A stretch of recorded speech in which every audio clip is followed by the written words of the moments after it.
What's up, everybody? It's your good friend Lukie, and this is my new YouTube channel. Please subscribe to help me.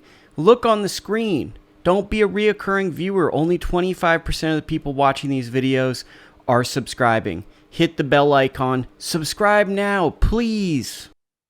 Dude, I'll tell you no. So my third pro fight, right? I was supposed to fight. I forgot who I was supposed to fight. Anyways, the guy I was supposed to fight, he fell out. So since I sold a shitload of tickets, the promoter like switched this other guy. This other dude was supposed to fight a 6-rounder, and he took the fight off. He gave me his opponent, and the opponent's name was Eddie Castro. My name's Eddie Croft, right? His name's Eddie Castro. So we fight, a 4-round fight. He barely touches me. Like and he didn't hit me at all. I like easily outbox him. The fight's fairly uneventful, no blood, nothing, right? So that was, what year was that? That was in 1991, the end of 1991. And then in the summer of 1993, like I get a phone call. Now, this is 1993 now. No cell phones. Internet is just getting underway, right? We're talking Netscape. So, we're talking you have to go like it has to make noises to fight. Yeah, and that is really just starting. Okay, it's not Netscape. It's still it was man, what was it called? AOL, and it was before Netscape. I don't know. I can't remember what it was. Anyways, so I get a call from my manager, or actually, he paged me, hit me on my beeper. It's on the beeper. You got to use a phone now. Right. I go to a payphone, right, and call him, and he says, "Eddie, all these reporters want to talk to you. Don't say a thing. You don't know.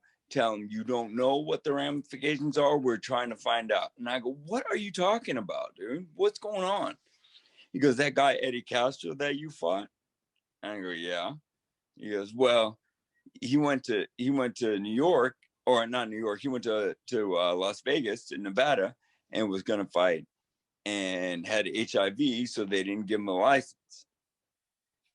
And I said, "All right." So they weren't testing for HIV in California at the time, HIV or hepatitis. They weren't testing for any of those stuff because they were saying like patient privacy laws, right? They can't, right? Yeah. So now we have to sign waivers for that. But so they didn't test us for that at that time, and they also didn't test us for steroids, right? But so so this guy, like all of a sudden, like, so I'm supposed to fight. I'm sorry. I was supposed to fight my first 10-round fight, my first main event in San Mateo.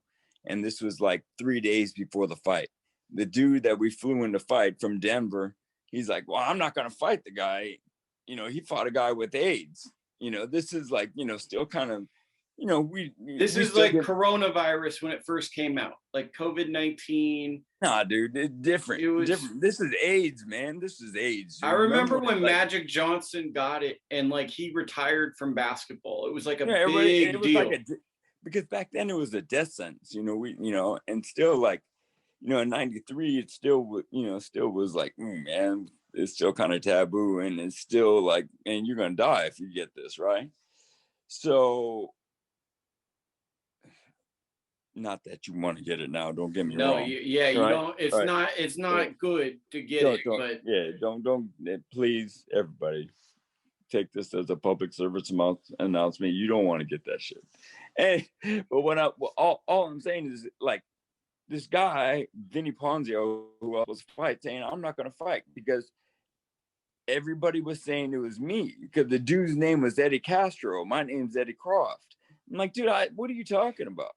And I said, not only that, Since I fought that guy, I fought in New York and have fought in Las Vegas, and have been have been tested, and I'm good, right?